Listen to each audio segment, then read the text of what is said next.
Up now, we're bringing you my interview with Richard Ebeling, professor of ethics and free enterprise leadership at the Citadel. Richard and I sat down earlier to discuss Austrian economics, and I first asked Richard why Austrian economics and economic professor Ludwig van Mises' theory of money and credit is more important now than ever. Here's what he had to say.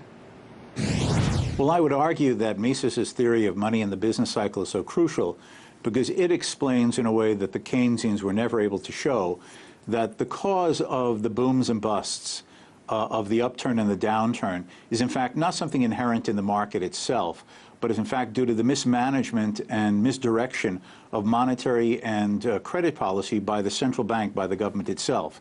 The government ends up printing money, pumping it into the banking system. This distorts interest rates, which, like any price, is supposed to assure a balance between supply and demand, in this case between savers and investors. And by distorting interest rates, it creates a false impression to potential borrowers for investment purposes to try to undertake capital projects, investment projects, in excess of the actual savings in the economy that can sustain them in the long run. A misdirection of resources, a misuse of labor. And finally, when the system sort of like a rubber band twist, pulled too far, snaps, it's discovered that the economy has been thrown out of balance and needs to rebalance itself through a recession. The recession is nothing more than the discovery that supplies and demands in different parts of the market have been thrown out of coordination, and now resources have to be reallocated and shifted among sectors. Prices and wages have to adjust to actual supply and demand conditions in the post-boom era. And Keynes just missed this. Keynes just viewed the economy as sort of this aggregate balloon. If it seems to be deflated, the government just pumps in spending and demand.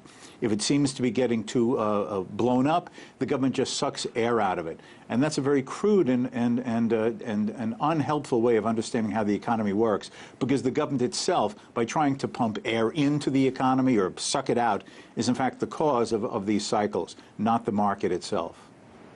Richard, can you help me understand this in today's context? Now, the Fed has lowered rates to 0% and has told investors that it would stay that way for an extended period. But the economy, it is not booming. So what impact has this had on the economy? Well, it's had a number of factors. First, it must be understood, as I suggested a moment ago, interest rates are like any other price. They're supposed to inform people about supply and demand conditions.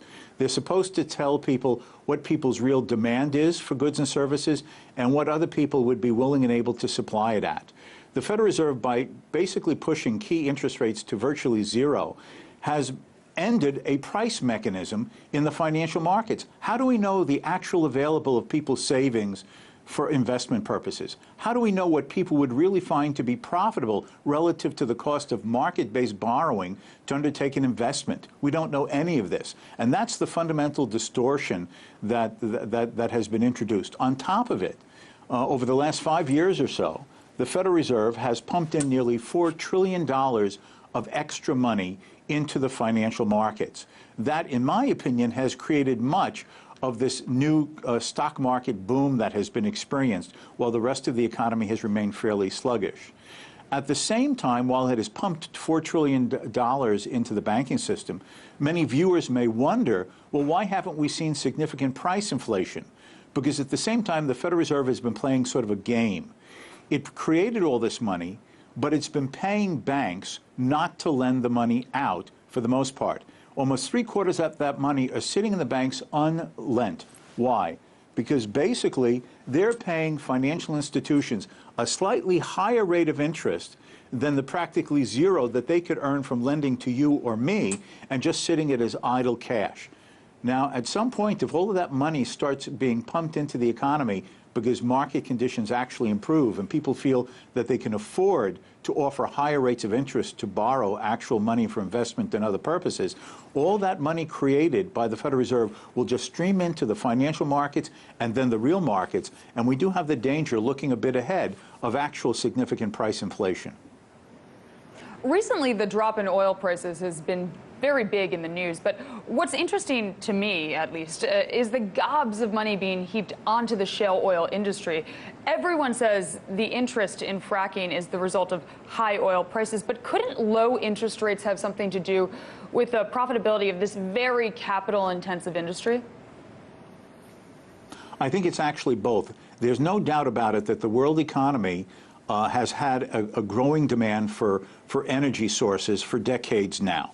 With previously undeveloped countries such as China, India, and so forth coming online and attempting to modernize and industrialize, plus the normal demand for energy by Europe and North America. But what has happened is that great demand pushed up prices and made it profitable to undertake the fracking technology and investments. At the same time, that very profit activity of higher demand created incentives to devise cost-efficient ways to do the fracking at lower and lower costs to gain greater profit. And so it has been market demand plus lower costs that is a primary factor. But what you're referring to, I would suggest, is that a lot of this has required borrowed money to undertake these capital-intensive investments, as you correctly point out. Have not low rates of interest made it artificially profitable to do so? And yes, that's probably an element in it.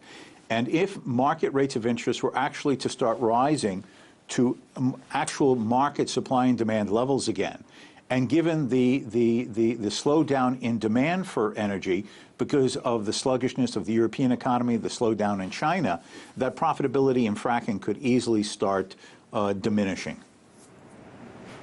Richard, do you think we'll have another financial crisis?